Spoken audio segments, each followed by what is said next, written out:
Well, that brings me to another kind of subject that I wanted to discuss with you. I'm watering my indoor beds from the bottom, so I'm really treating my whole scene like dry farming. Um, I let the aquifer stay soaked, and I let the bed just wick up, and the plants just drink what they want, and it refills as it goes. I explained on the last time we were on the podcast, I think, that my beds are in on plastic trays, and I have just a little float switch on the end of a bed, and whenever I have about an inch of water, it stops filling. And then whenever the plants drink it up and it's empty, it refills automatically.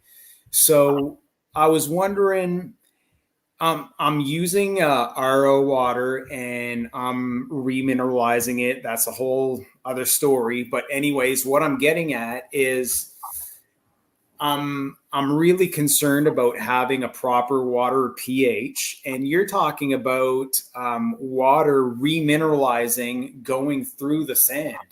Um, how going through the E horizon? How much do you think it's remineralizing ppm wise through sand, and do you think it's changing the pH of my water? All right, couple things.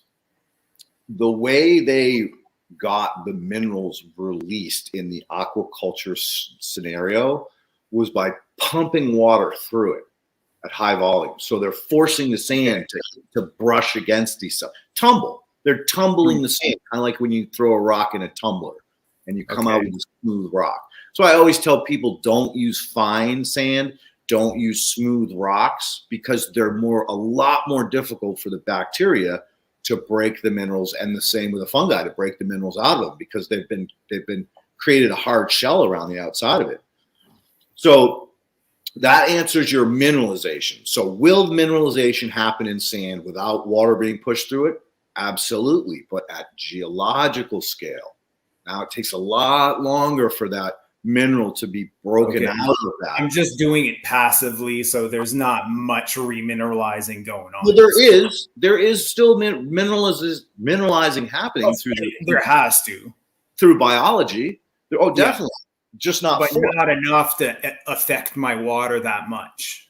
Correct. Okay. And the other thing too is that we know that certain bacteria live in certain gradients. Winogretsky column. Can you pull the Winogretsky column up, Ken, when you get a second?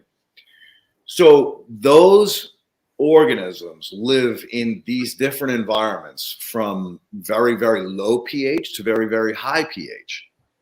So they are in many ways creating or allowing their self to live in these environments. Well, how do they get there? Evolution. It takes time.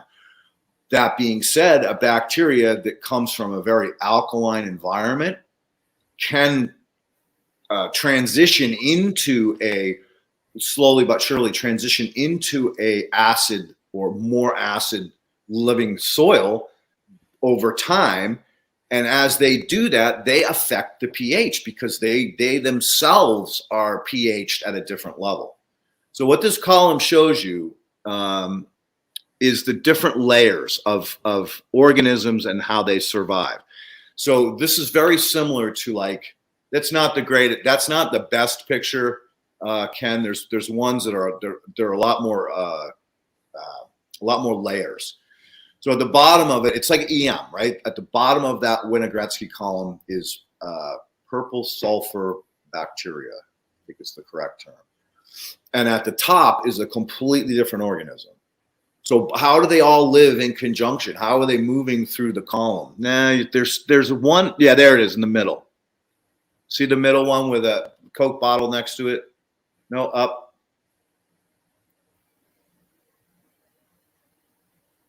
Keep going up. There it is with a Coke bottle. This one this one here. Yep. Okay. Let's see if I can get her up big here. Yeah, I'll eat your cookie. There you go. that still is the bad. That one with a Coke bottle was the right one, but it doesn't matter. Okay. It's the point that these organisms, like the purple eating sulfur bacteria, release or poop out one thing that the other ones can live on. So they're basically all just living on each other.